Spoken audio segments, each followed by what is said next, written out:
రాష్ట్రంలో మహిళలకు భయం తప్ప భరోసా లేదని వైసీపీ అధికార ప్రతినిధి శ్యామల్ అన్నారు. కూటమి నేతలకు క్రెడిబిలిటీ లేదని, వైసీపీ హయాంలో మహిళలకు అగ్రతాంబూలం కల్పించారని చెప్పారు.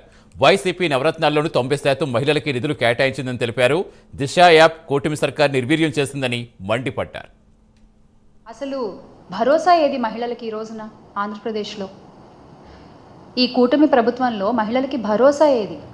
మహిళలకి అభ్యుదయము, మహిళా సాధికారత అని గొప్ప గొప్ప మాటలు మాట్లాడిన చంద్రబాబు నాయుడు గారు ఇప్పటి గౌరవ ముఖ్యమంత్రి సార్, అంటే మీ మాటలు వింటుంటే హాస్యాస్పదంగా అనిపిస్తుంది.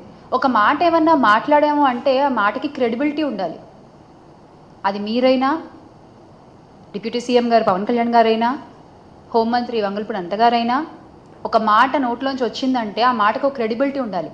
కానీ ఈ రోజున ఆ క్రెడిబిలిటీ కూడా క్రెడిట్లో తెచ్చుకోవాల్సిన పరిస్థితి మీ కూటమి ప్రభుత్వానికి.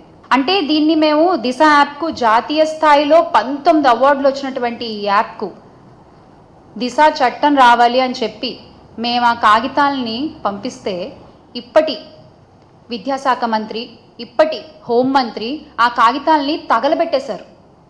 ఆ రోజున మీరు అనుకుని ఉండొచ్చు కాగితాలు తగలబెట్టేశామని, కానీ ఈ రోజున అవే నిప్పులు ఆడవాళ్ళ ఒంటి మీద కనబడుతున్నాయి.